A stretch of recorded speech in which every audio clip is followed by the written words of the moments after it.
Evening ஸ்நாக்ஸுக்கு 3 விதமான சுண்டல் different டேஸ்ட்டில் நம்ம செஞ்சு பார்க்க போகிறோம்.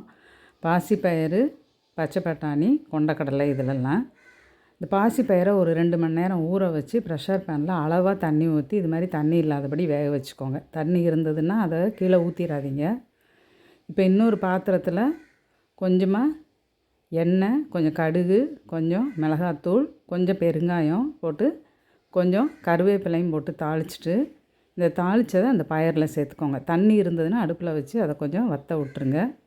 விட்டுட்டு தேங்காய் தேவையான அளவு போட்டுக்கோங்க. உடனே சாப்பிட்றீங்கன்னா தேங்காயை போட்டுட்டு அடுப்பில் வைக்கணும்னு அவசியம் கிடையாது. கொஞ்சம் லேட்டாக சாப்பிடுவீங்கன்னா கொஞ்சம் அது இந்த தேங்காய் வேகிற அளவுக்கு கொஞ்சம் நேரம் கிண்டி விட்டு எடுத்துட்டிங்கன்னா டேஸ்ட்டான பாசிப்பயிறு சுண்டல். இப்போ பட்டாணி இந்த மாதிரி பச்சை பட்டாணியை வாங்கி ஊற போட்டிருக்கிறேன் நான்.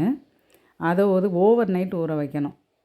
பாசிப்பயிறுனால் கொஞ்சம் நேரம் ஊறினா போதும். இதை ஊறினதுக்கப்புறமா இது மாதிரி ஒரு ப்ரெஷர் பேனில் போட்டு கொஞ்சமாக தண்ணி ஊற்றி உப்பு கொஞ்சமாக போட்டு வேக வச்சு எடுத்துக்கோங்க. வெந்ததுக்கப்புறம் ஒரு பாத்திரத்தில் கொஞ்சம் எண்ணெய் விட்டு இதுக்கு சோம்பு தூள் போட்டுக்கோங்க. கடுகுக்கு பதிலாக சோம்பு, கொஞ்சம் வெங்காயமும் கருவேப்பிலையும் கட் பண்ணி போட்டுக்கணும்.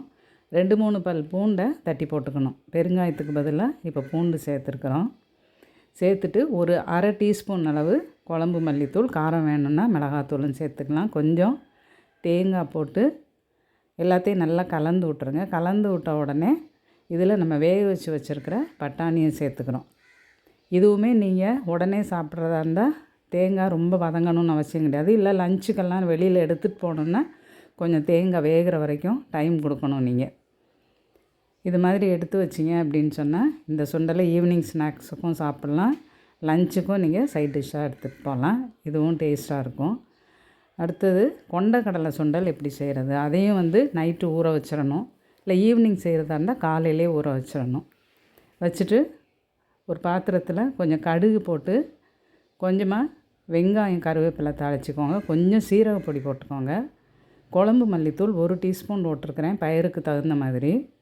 கொஞ்சம் மிளகாத்தூள், கொஞ்சம் பெருங்காயம் போட்டிருக்கிறேன். இதுக்கு சோம்புக்கு பதிலாக கடுகு போட்டு இந்த மாதிரி அடுத்த இன்க்ரீடியன்ட்ஸ் எல்லாம் சேர்த்துருக்குறோம். இந்த தண்ணி மீதி இருக்கிற தண்ணியோடையே நான் அதை ஊற்றிருக்கிறேன். தண்ணி வற்றுற அளவுக்கு வச்சிடணும்.